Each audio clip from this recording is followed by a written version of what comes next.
Salam Nusantara bagi kita semua, selamat datang kembali di channel Ray Agnostik. Ada satu pertanyaan yang sampai sekarang ini susah dijawab oleh kaum agamis.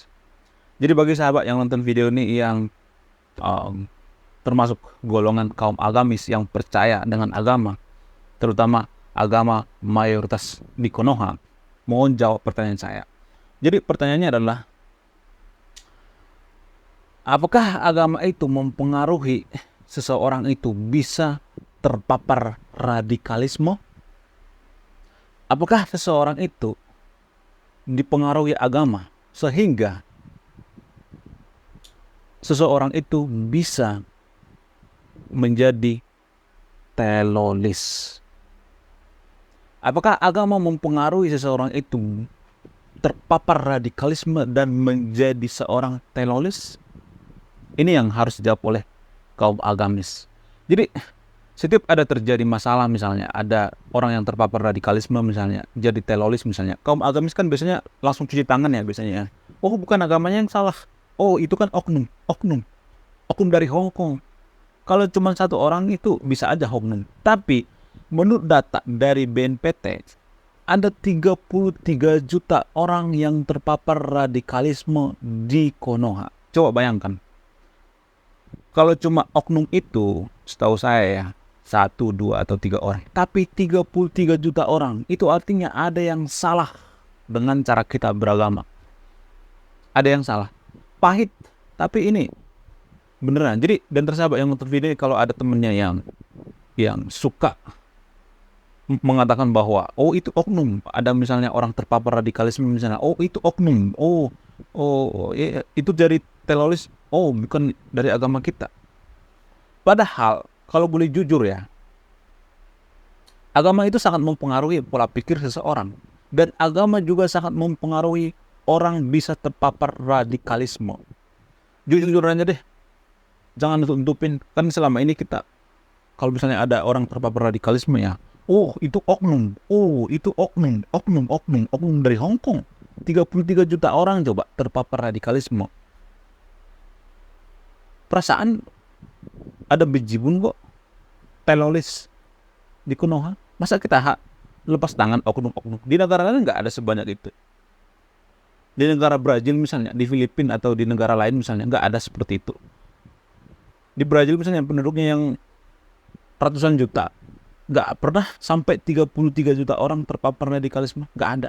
Paling kalau terpapar radikalisme ya paling 100.000 orang gitu, 10.000 orang gitu, paling banter gitu, menurut data ya. Ini kan 33 juta orang, berarti ada yang salah dengan cara kita dalam beragama. Kenapa ini berhubungan dengan agama? Karena pola pikir kita banyak dipengaruhi oleh agama. Jadi dan tersahabat yang nonton video ini, kalau ada temennya yang sudah terpapar radikalisme, mohon share video ini. Karena apa? Karena ini sangat berbahaya bagi kemajuan suatu bangsa. Bagaimana kita mau maju coba kalau banyak orang yang terpapar radikalisme di Konoha? Bagaimana kita mau maju coba? Maju dari Hong Kong gak bakal bisa maju. Jadi selama ini kalau ada masalah nih, ada orang terpapar radikalisme, oh jangan salah agamanya dong, oh jangan salah agamanya dong. Ya kalau manual booknya udah bermasalah, manual book agama itu sudah bermasalah, ya pasti ini yang dirubah dong. Ini kan mempengaruhi, manual booknya mempengaruhi. Kan orang terpapar radikalisme bisa aja karena membaca manual book tadi atau kitab suci itu. Bisa aja manual booknya bermasalah. Jadi ada beberapa alasan-alasan yang paling masuk akal kenapa seseorang itu terpapar radikalisme. Saya ada merangkum beberapa ya, ada sekitar 10 alasan kenapa seseorang itu terpapar radikalisme. Salah satu alasan yang paling masuk akal misalnya, di agama tertentu di Konoha, ada yang mengatakan bahwa agama kita yang paling benar dan agama lain sesat. Ini adalah induk daripada masalah atau konflik di suatu negara. Ini adalah induk daripada radikalisme. Jadi kalau sungai nih, hulunya ini nih. Kalau pohon ya, akar tunggalnya ini nih. Poinnya di sini nih. Jadi agama di Konoha itu agama tertentu di Konoha, banyak yang berprinsip bahwa agama kita yang paling benar, agama lain sesat. Agama kita yang masuk surga, agama lain tidak masuk surga. Sehingga orang bisa terpapar radikalisme. Gimana nggak terpapar radikalisme? Coba, sudah mengajarkan seperti itu. Di manual booknya sudah tertera seperti itu. Di kitab sucinya sudah tertera seperti itu. Agama kita yang paling benar, agama lain sesat. Sehingga orang terpapar radikalisme, menganggap bahwa agama lain sesat. Dan orang yang terpapar radikalisme ini berusaha menghancurkan agama lain. Berusaha memusnahkan agama lain. Menganggap bahwa orang lain itu kaum jahiliyah misalnya. Orang yang tidak benar misalnya. Padahal kita aja yang nggak benar ya kan. Ada banyak kok orang yang tidak peduli dengan agama tapi kelakuannya itu lebih mulia daripada pemuka agama sekalipun. Saya banyak menjumpai orang seperti itu. Ada banyak kok. Saya sering bertemu dengan orang yang mohon maaf ya, tatoan gitu, urakan gitu. Tapi dia pemikirannya sangat luar biasa. Sopan. Tidak pernah ngomong kasar. Tidak pernah mengkafir-kafirkan agama lain. Tidak pernah menganggap agama lain sesat. Menghargai alam. Sopan santun.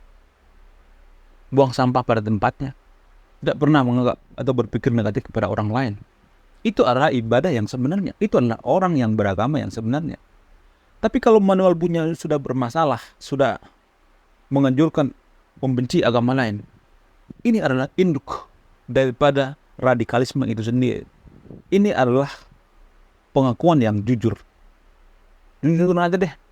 Jadi jangan setiap ada orang terpapar radikalisme, oh bukan agama yang salah. Oh itu oknum. Kalau cuma satu orang nggak apa-apa oknum. Ini 33 juta orang menurut data terpapar radikalisme. Itu artinya ada yang bermasalah dengan manual book kita. Ada yang bermasalah.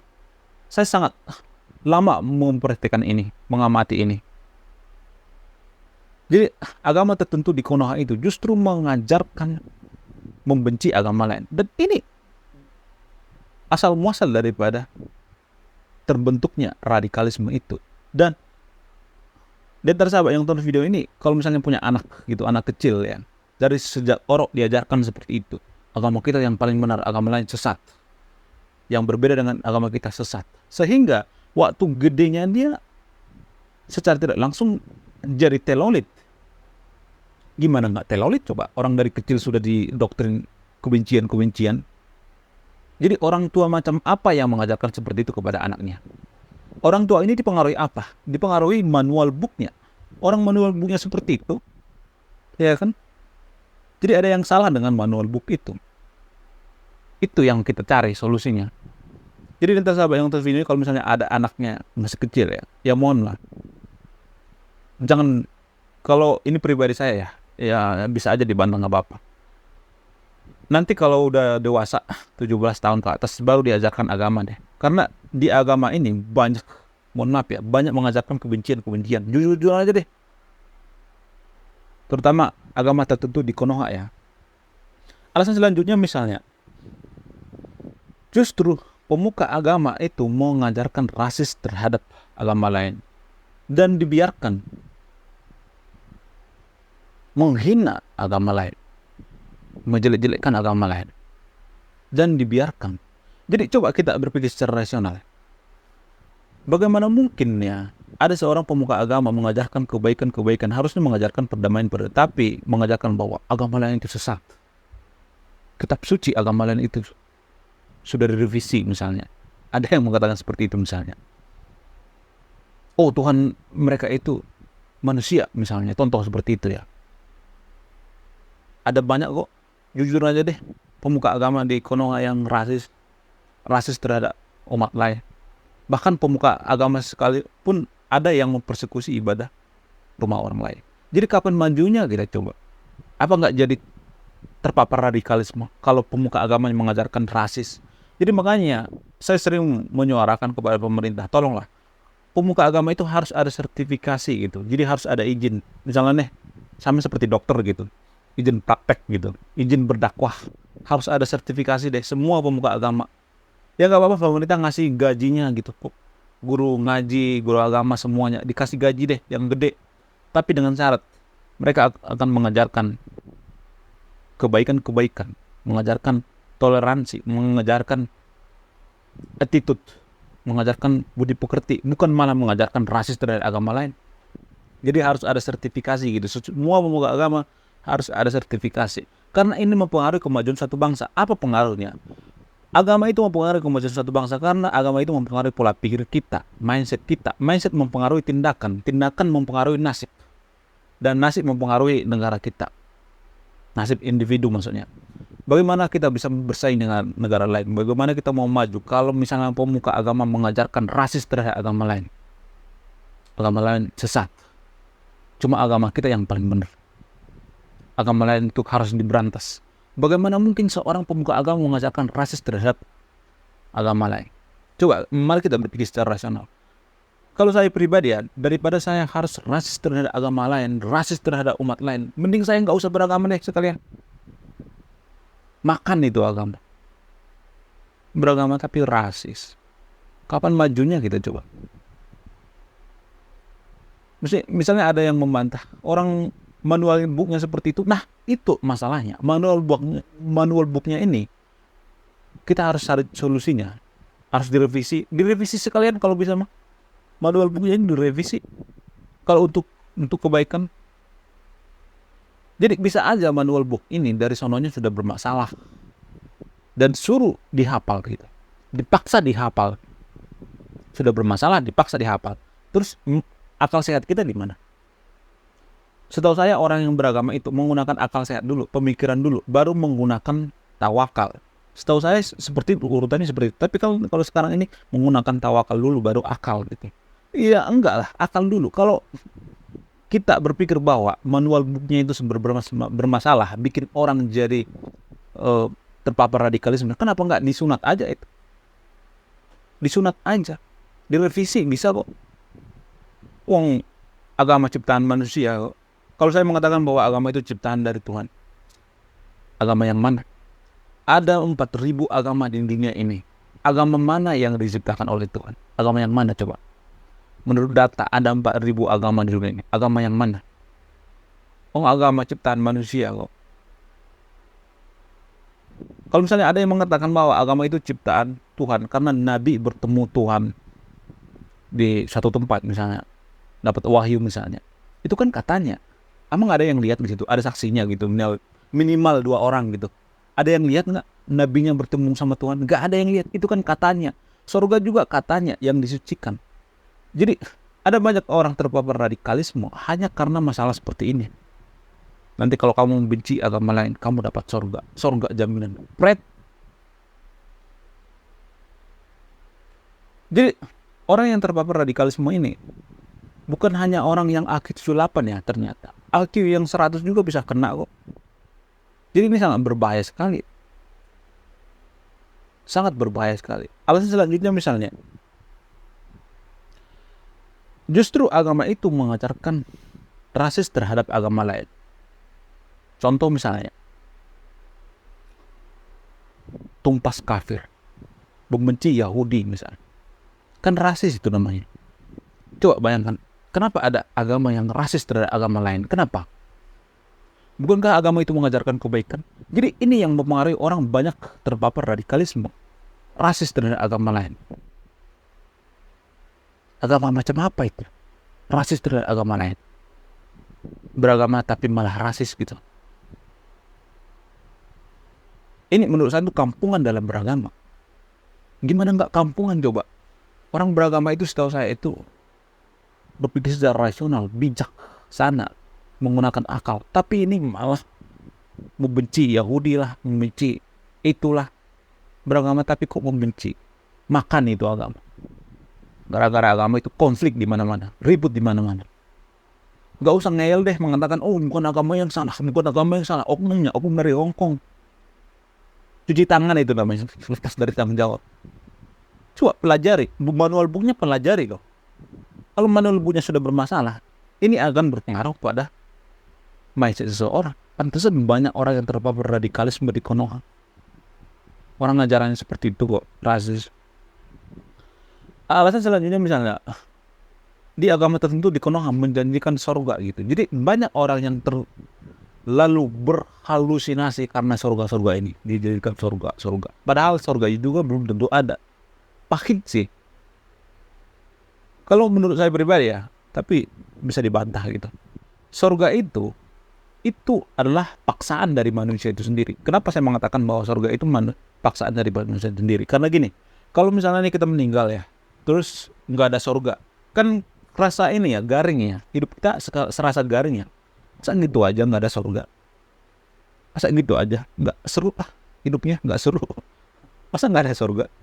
Jadi kerasa garing gitu, kerasa krik-krik gitu. Kalau misalnya meninggal nggak ada surga. Jadi justru surga ini menurut dugaan saya dipaksakan oleh umat manusia supaya mempercayainya gitu. Oh ya, diciptakanlah surga itu biar kita setelah meninggal itu ada harapan gitu. Tujuannya sih baik, tapi yang jadi bermasalah itu adalah nggak ada satupun orang dari yang sudah meninggal miliaran dunia ini datang ke dunia bersaksi, oh ternyata surga itu ada, oh ternyata yang dikatakan ustadz ini surga itu ada. Nggak ada seperti itu.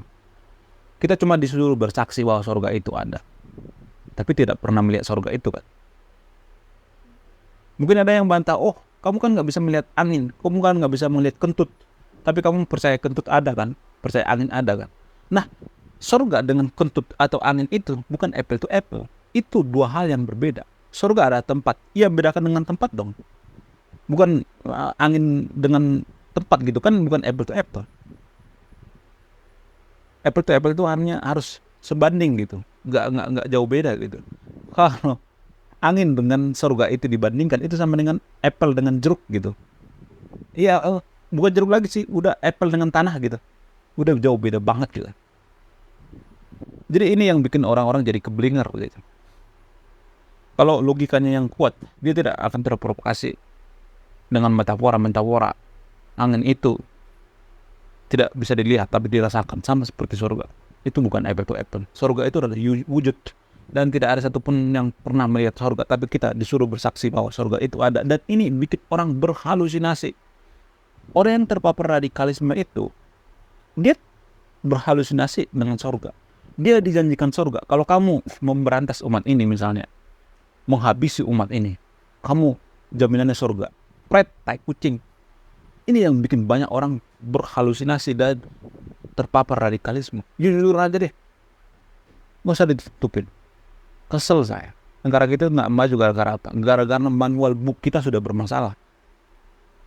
Manual book kita sudah bermasalah dari awal. Ada kok dalilnya di situ, di manual book itu. Solusinya apa? Ya direvisi dong.